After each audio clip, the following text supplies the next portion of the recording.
يا مساء الجمال، يا رب تكونوا بخير. احنا النهارده جايين مع بعض هنفرز كده شويه بانيه. دي فرصه ان احنا اليومين دول نفرز كميه بانيه محترمه، بحيث ان احنا قبل ما ندخل موسم رمضان يكون عندنا احتياجاتنا كلها من اللحوم من لحوم بقى، فراخ، اسماك، كل ده، والبقوليات والخضار والفاكهه والعصاير وكل حاجه.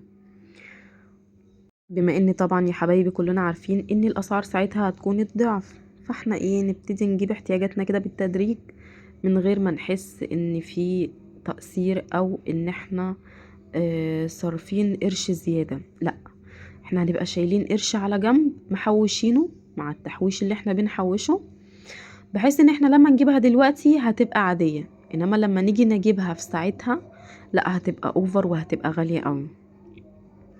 فانا النهارده بادئه معاكم بتفريز البانيه، وانتظروا مني فيديوهات جامده جدا الفتره الجايه باذن الله.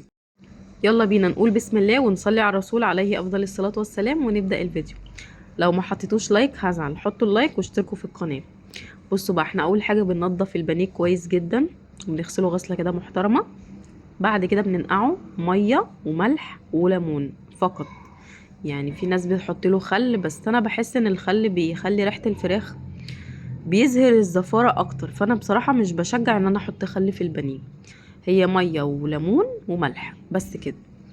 وبننقعه طبعا فترة كده كويسة، بس مش كتير قوي يعني، ينزل بس الزفارة اللي بتبقى فيه. بعد كده بنغسله غسلة كويسة. يلا بينا نشوف طريقة التتبيلة. بصوا بقى، تتبيلتي هي خلطة سرية، بس انتوا عشان حبايبي انا بقول لكم عليها.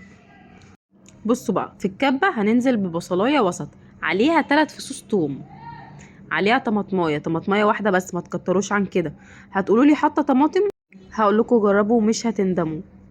البهارات بتاعتنا، بصوا بقى، انا المقدار اللي معايا هو كيلو وشويه، فانا حاطه له معلقتين صغيرين ملح، ومعلقه معلقه مرقه فوريه. عندنا معلقه كركم، معلقه كاري، معلقه كمون، معلقه فلفل اسمر، ربع معلقه صغيره جنزبيل، وكمان معلقه كزبره ناشفه، وربع معلقه صغيره زعتر. هناخدهم وننزل بيهم على على التتبيله بتاعتنا. كمان هننزل عليهم بفلفلايه حمرا بقى، خضرا، زي ما تحبوا. عليهم ربع كوبايه لبن، ونخلط الكلام ده كله كويس جدا لغايه ما يبقى خليط سائل بالمنظر ده. بعد كده هنغطس البانيه فيه ونسيبه بقى في قلب التتبيله فتره، ممكن نسيبه لغايه تاني يوم، او لو احنا مستعجلين ممكن نسيبه لمده 4-5 ساعات في التلاجة. بعد كده ناخده.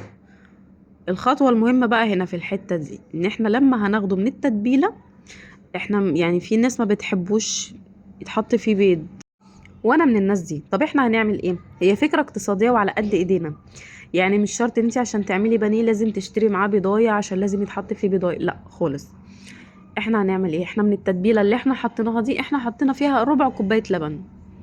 من التتبيله هي عباره كلها سوائل، تمام؟ فاحنا هناخد البانيه من طبق التتبيله وننزل في طبق الفيجيتار على طول، من غير اللبن، من غير بيض، من غير دقيق، من غير اي حاجه. هتقولي لي الكفر ومش عارف، لا الكفر ماسك، وجربوا ومش هتندموا بجد والله.